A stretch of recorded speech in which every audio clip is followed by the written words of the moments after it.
Next Semester by 21 Pilots is my favorite song right now.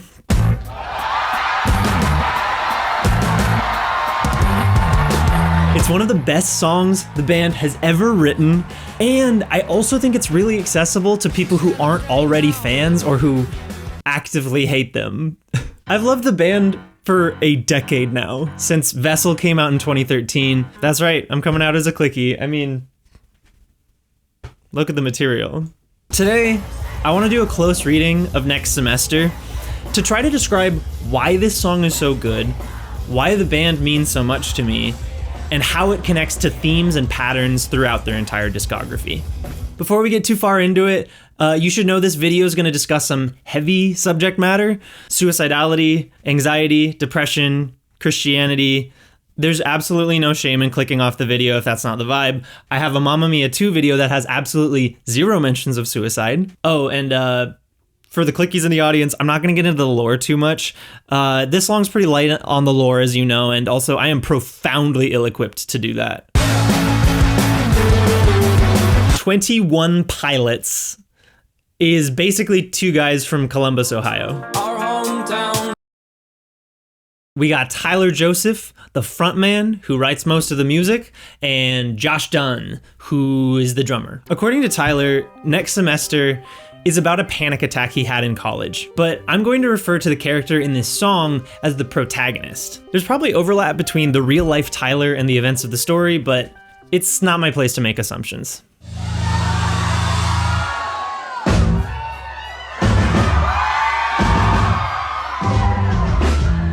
The pop-punk influences on this song are immediately apparent, which feels right given they're signed to Fueled by Ramen, one of the most important labels in the entire genre. We got Panic at the Disco, we got Fun, we got Paramore, we got others that I can't remember. The song's tempo starts at 175 BPM, which is, that's pretty fast. That's 2 clicks faster than Misery Business. It gets our adrenaline pumping, elevates our heart rate. But you know what else elevates your heart rate? Anxiety. The song puts us directly in the protagonist's shoes by making us feel this mounting pressure. The drum pattern feels like it's seizing.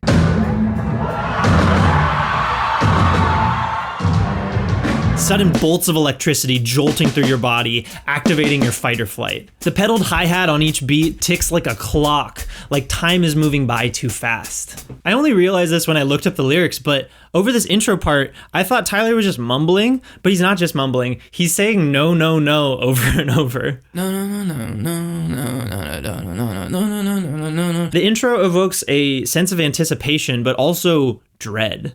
After 2 beats of rest, the beat comes crashing through the wall like a fucking bus, and the stuttery drums become a steady driving beat that can't be stopped. Stand up straight now. Tyler sings "Stand Up Straight Now," "Can't Break Down," "Graduate Now," "I Don't Want to Be Here, I Don't Want to Be Here." He's speaking in short, stuttery phrases like he doesn't have the time or mental bandwidth to elaborate. Each of these lines start on beat 2 of the measure, which adds to this feeling that our protagonist is falling behind. The lyrics are delivered with a disaffected, flat tone, almost more spoken than sung. And the lines are imperatives, or commands. Whether it's from a parent or a teacher or his own internal monologue, the effect is the same. He's stressed the fuck out. His main mission is to stay composed, keep it together, and not let anyone know he's struggling. "I Don't Want to Be Here" contains a plausible deniability that echoes throughout the song. It could mean that he wants to drop out, but it also could mean that he wants to evaporate, or disappear, or die, whatever makes this feeling stop. In contrast to the lyrics, this song is fun as hell. It's got this confident, cool energy, almost like a carefree surf rock vibe. This dichotomy is present in a lot of 21 Pilots music. It's heavy and it's light. It's invigorating and it's devastating. The heavy stuff is there if you're primed for it, but if you ignore the lyrics, you're in for a pretty good time. Like, Trench sounds great. One of the best examples of this is "Good Day" from Scaled and Icy. This one with the dragon on it. It's like a peppy Elton John inspired track, but if you dig into the lyrics, it's like "lost my job, my wife and child." The song is actually about Tyler imagining how he'd cope if he suddenly lost everyone dear to him. It rules. That's part of why I think this band doesn't make sense to people who've only heard them on the radio. Sure, this is pop music, and at first blush it might be a bit melodramatic, but those additional layers of complexity and context are the glue that makes this music really resonate. And the lore helps too. Tyler continues, "It's a taste test of what I hate less. Can you die of anxiousness? I don't want to be here. I don't want to be here. What's about to happen? What's about to happen?" The protagonist is weighing what seems like exclusively bad options. He can't see the silver linings because the walls are closing in. He can't see a way out. What's about to happen, repeated twice, is basically what anxiety feels like. It's like how my friend Cass describes anxiety as that vine that goes, "You better watch out, you better watch out, you better watch out, you better watch." The question, can you die of anxiousness, feels especially relevant to that of a college student. Because college is like unprecedented levels of stress. Being overwhelmed day in and day out, always feeling behind. One way you could read this question of can you die of anxiousness is that he literally doesn't know the answer to this question. I checked and you can't actually die from anxiousness. I Googled it. But given that this is early on in his mental health journey, this panic attack poses a bit more of a threat. How bad does he not want to be here?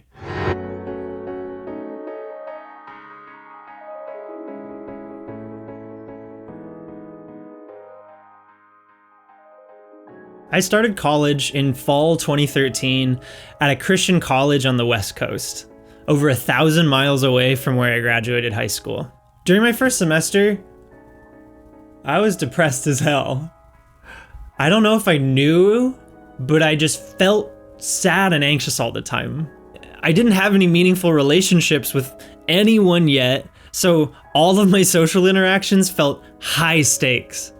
It felt like I was trying to con people into calming me down, people pleasing to get my needs met. This being the first time I had ever lived on my own, I was having revelations about my identity at a dizzying pace. Oh yeah, and on top of all of that, I had more homework than I had ever had before, often with overlapping deadlines, and I was only beginning to reckon with my perfectionistic tendencies, and no one had ever told me that you don't have to do all of your homework. Hands down, one of the most stressful times of my entire life.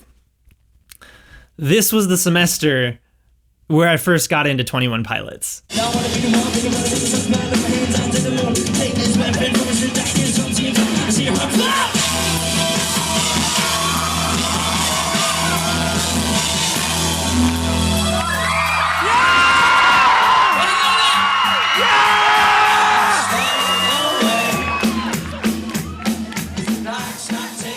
I'd listened to their label debut album, Vessel, right when it came out in January 2013, because I saw like a Spotify banner ad or something like that. But it didn't really connect with me yet as a high school senior.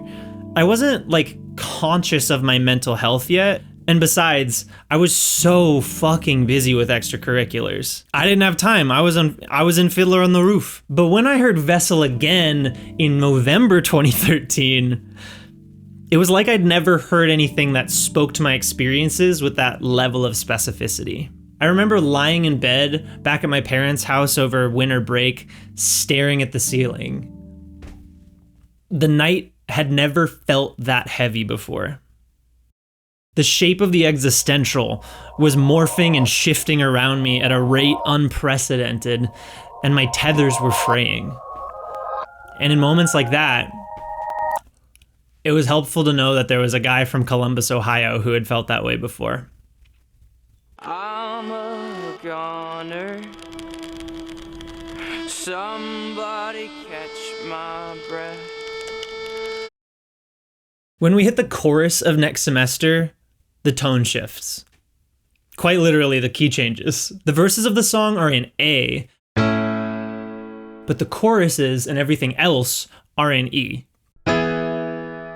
And the lyric, right as this key change occurs, is "What's about to happen?" What's about to happen? What's about to happen? You'll notice that this B major chord has a little extra mischief to it.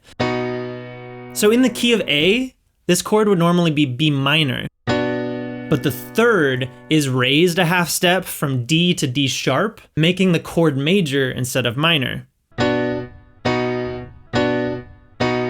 This note is not in the key of A major, it's borrowed. But you know what key it is in? E major. That B major chord acts as a bridge between the keys. And the bass line here is playing the third of each of these last chords, which walks us up into our new key.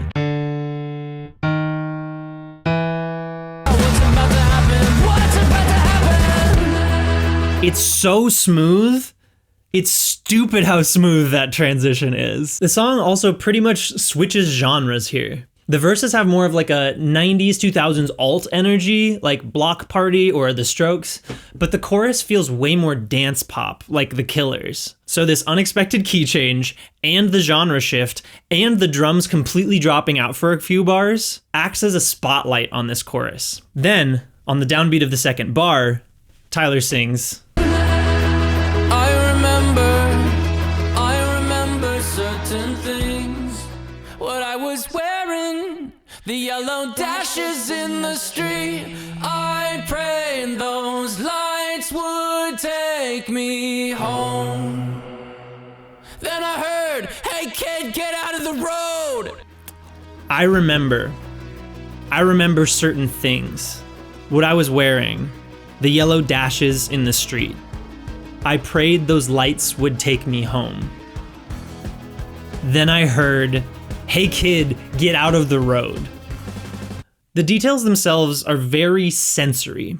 The feeling of the clothes on his body, the sight of a bright color, the blinding lights, the sound of someone yelling. It's simultaneously foggy and vivid. The specifics of the memory seem to have faded with time, but certain details are burned into his brain. But the lyrics also feel deliberately ambiguous. We're only given a few details. We don't know what happened right before this. We barely know what happened next. But somehow, the protagonist ended up in the middle of the road, hoping an oncoming car could free him from his pain. The void of a motive feels like a presence in this song. Maybe this was a deliberate attempt, or maybe the protagonist instinctively stepped into the road, contemplating doing it for a split second before changing their mind. But whatever happened, it feels like the memory is one of great pain. I want to focus for a second on the line, I prayed those lights would take me home, because there's a lot going on there. I saw a comment on the music video on their YouTube channel where someone was like, I prayed those lights would take me home. Wow, such a beautiful lyric. And then a cross emoji. And I was like, oh, that's not. One thing you need to understand to get 21 Pilots' whole vibe is they're like one of those semi-Christian bands like Switchfoot or early Paramore. The band isn't a Christian band and is not trying to make everyone who listens to the music Christian, but the people in it are, and it makes its way into the music. It's like at the end of Part 2 by Paramore, where Haley says,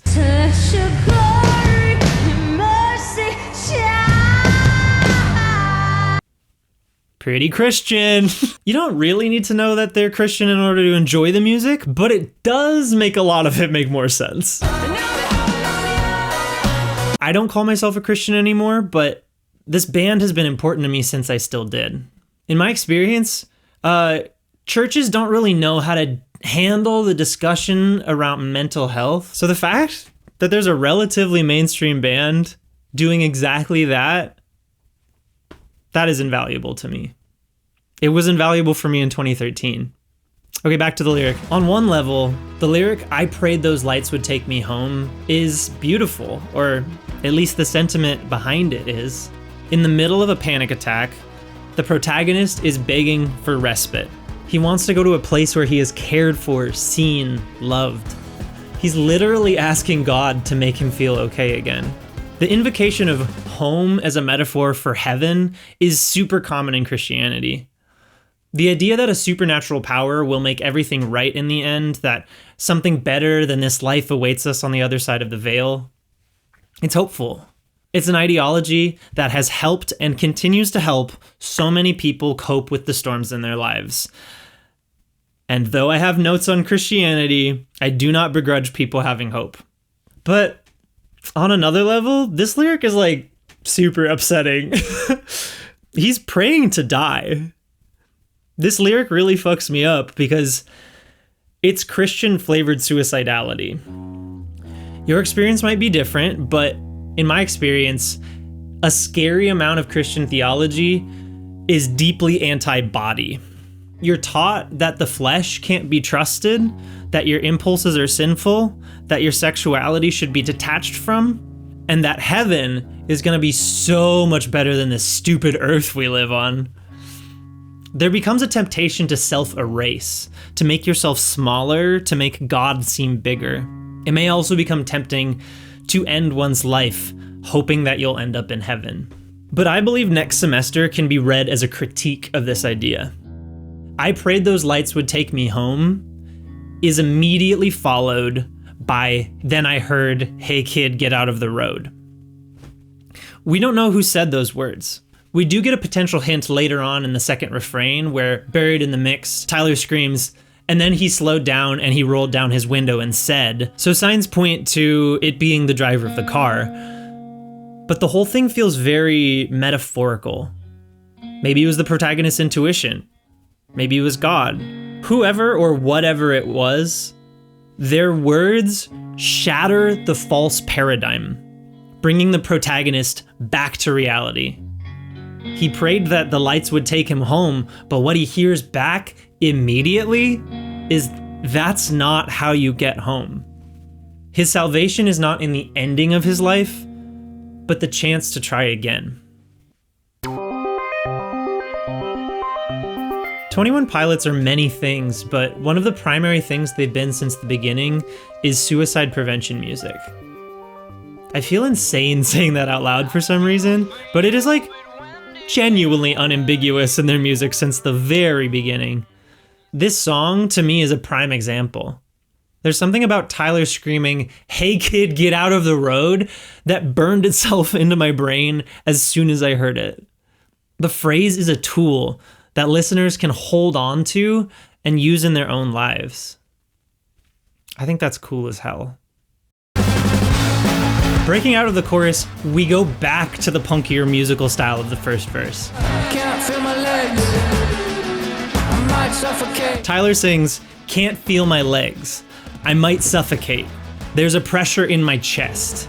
I don't want to be here. I don't want to be here. What's about to happen? What's about to happen?" The protagonist is, once again, having a panic attack. But didn't he just get out of the road? Is he still having a panic attack? Is this a continuation or a repetition? We may be resuming from the end of the chorus, or from the end of verse 1, or repeating the events of verse 1. When we return to the chorus, a new layer has been added. Before, the drums were sparse and only built at the end of the chorus, but this time, Josh is hitting 16th notes on the hi-hats and a driving 4 on the floor kick. It's the same memory, but heightened, more claustrophobic. This is no longer the reveal, it's the reliving. In the music video for Next Semester, the protagonist experiences a flashback in the middle of a live show that transports him to the middle of a road in collegiate attire. He's wearing a sweater. A car is coming at him and he jumps out of the way. This happens again and again and again, but each time with slight variations. Sometimes he jumps to the left, sometimes to the right. Sometimes he's wearing a Clancy mask, sometimes he's Josh. The memory keeps coming back, keeps affecting his life all these years later.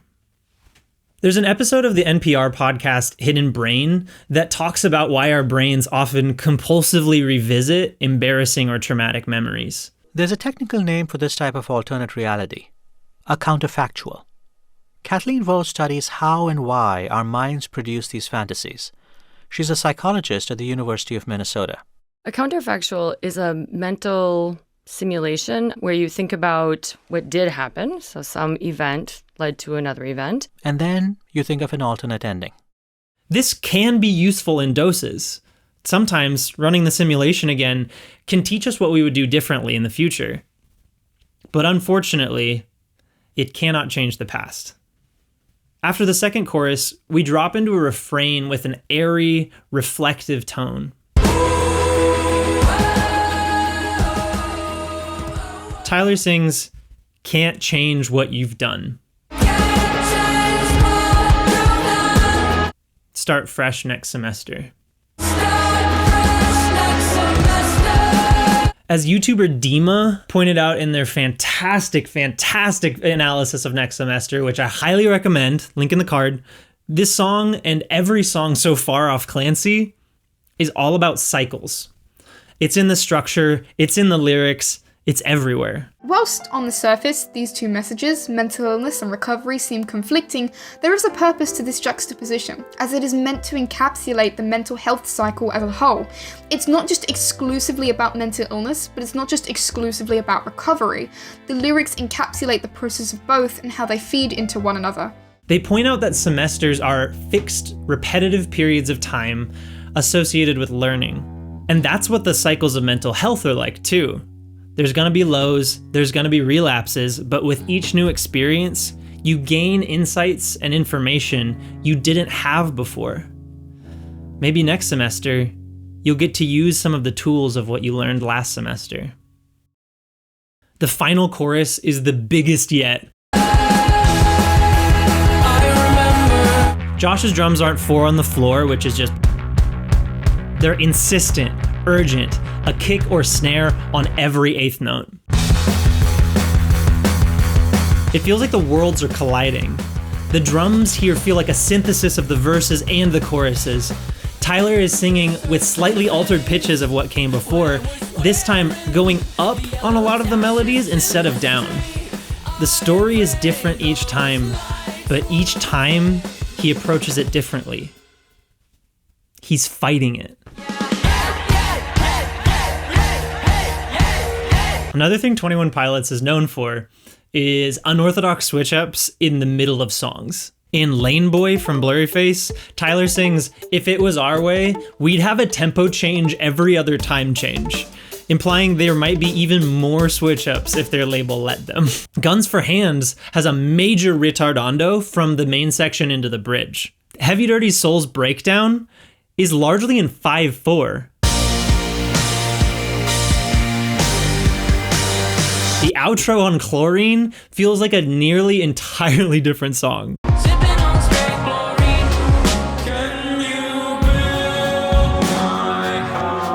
Overcompensate, the first single from this new album, has 3 separate sections in it.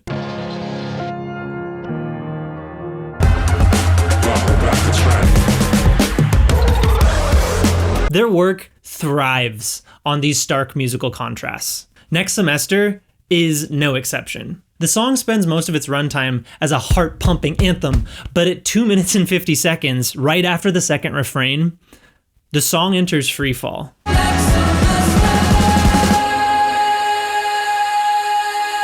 For a moment, we have no rhythm information at all, just Tyler belting a high G sharp drenched in reverb. Then, we hear a pad blossom, and we hear a strum of a ukulele, beginning a new chord progression we haven't yet heard.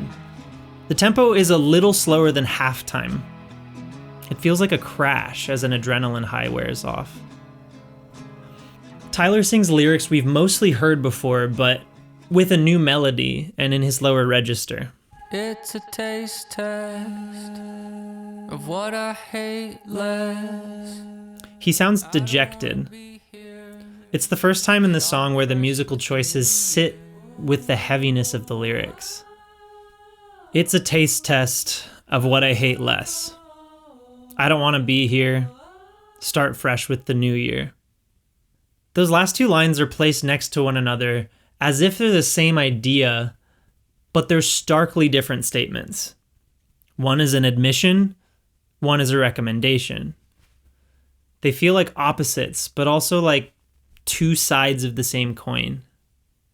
But in context of it's a taste test of what I hate less, we can also read this as an ultimatum. Are you going to listen to I don't want to be here? Or are you going to listen to Start Fresh with the New Year? I've learned in my own life that I don't want to be here isn't necessarily the same thought as wanting to end your life. Sometimes life is overwhelming, and I just wish I could turn the power off just for a bit, but crucially, I also want to turn the power back on once everything's all right. And that isn't something you can do with death. It's been really important for me to find coping strategies where I can retreat and recuperate, cancel a plan, play some video games, make myself some tea, take a nap, go on a run, give myself the help I need. At the end, Tyler repeats, "Can't change what you've done.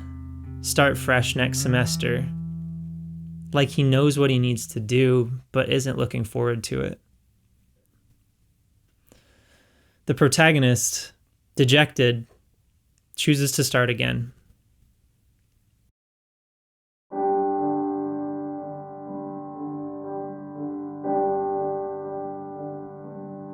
This song is lyrically and compositionally strong, as I've demonstrated here, but the thing that stands out to me, the thing that's kept me coming back to this song constantly since it dropped, is what makes it greater than the sum of its parts. My friend Cass, who helped me edit the script, added this. Part of the impressive thing for me that makes me feel the most seen is that he's still struggling. He's surviving, he's handling it, but it's still hard. After a decade of singing the same message, it still feels real and present. Tyler is 35 years old, is married, and has 3 kids now, but he's still reckoning with the same patterns. I get goosebumps when I think about the phrase, "I remember certain things." Because the story isn't just being told by the protagonist from the heat of the moment. It's also being told to us from the perspective of someone over a decade removed from it. The first line of the chorus is just, "I remember." It's bittersweet, revisiting a traumatic memory. But as it's presented here, it feels like the revisiting is also an act of listening, of being present to the thing that still hurts. To remember is to relate. The song feels like the protagonist is visiting his college self and saying, "Hey, it's gonna be okay. It might be not okay again, but it will keep being okay again if you let it." This song is about being different than you once were, yet also the same. But no matter how far you go, you're never too far gone. Thank you so much for watching. If you liked this video, there's a button that you can press. And if you want to see more media analysis, go ahead and press subscribe. If you want to help me work towards the day where I can do this full time, check out my Patreon. In my Patreon, you can get some exclusive perks, like your name in the credits, like early access to scripts, and exclusive bonus content. To accompany this video, I'm gonna do a video where I talk about my complicated relationship to their previous album, Scaled and Icy. I didn't like it, but now I like it. The cultural trauma of COVID-19 has yet to be meaningfully reckoned with. I had a series of several years where I think I internalized some 21 Pilots hatred. I need to get better at plugging this, but did you know that I produce my own music? I have 2 EPs out now called Walnut Grove and Forest Lawn Drive, and I'm working on a new album too about religious deconstruction. Just search for Trevor McMahon on Spotify, Apple Music, Bandcamp, etc. If you like 21 Pilots, I bet you'll hear some inspiration of theirs in my music. All right, I'll see you next time. Sahalo Folina or whatever. Bye, y'all. Do you fold your pizza? I do for the first couple bites until it gets to like the middle, and then it's got some like support on its own. You unfold it halfway through? Yeah, because the first couple bites is when it like you pick it up and it just like flops in half, you know. So I fold it so it's got the support, and then I eat until it will hold itself up.